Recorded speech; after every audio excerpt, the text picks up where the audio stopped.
My name's Matthew Geden, and I'm going to read from my first collection of poems, Kinsale Poems. 1601. Battles and history are much the same. A conflux of forces stumble towards some semblance of conclusion. Shouts of life ebb away into the mist.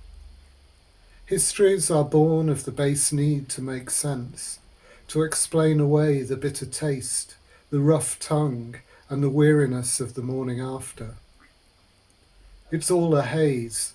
Tales told depend upon selective memory, and the right to publish the official version, the true story of what happened. Now hear this. McMahon sold the battle plans for a bottle of whiskey. Another disaster due to the demon drink. I've had a few myself. 3 sheets to the wind I've made my way home, weaved unsteadily through the night, bumping into port. Memory blurs, blots out most of the past, concentrates the mind on a few disastrous hours, a skirmish in the mud. You can pick and choose to some extent. Remember the cold confusion, or the bright dawn and the sunlight at the harbour mouth. Mackerel. Far off farewells slip through the waves on the Irish Sea.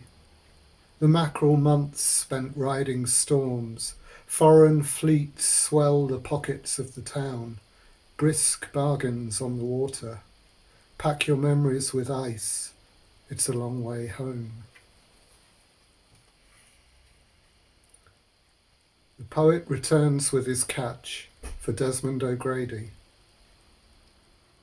Each springtime you make your return from distant winters on stormy seas, where navigation is a form of verse, a careful orientation along the dark edge of Europe and beyond.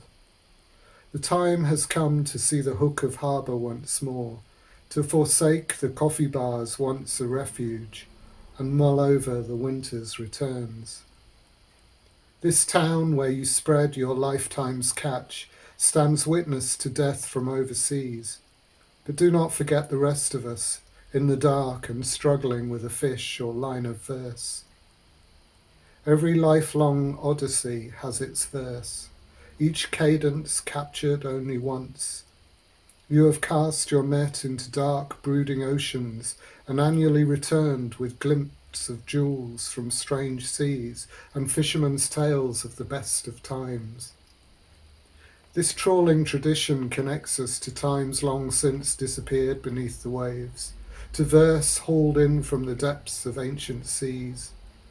The secret is to feel no fear, to enter once again lost libraries and ports, to return anew with eyes like phosphorescence in the dark.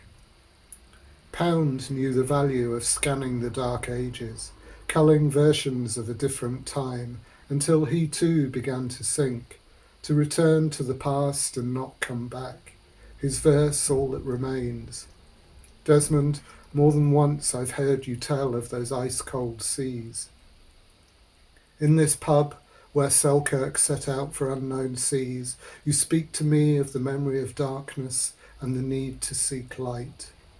All at once I realise the skein that binds the passage of time and the absolute necessity of working in verse, working towards the next return. As you said once, there comes a time when ideas slip to the seas. It is in such dark moments I turn to verse. Words are what return.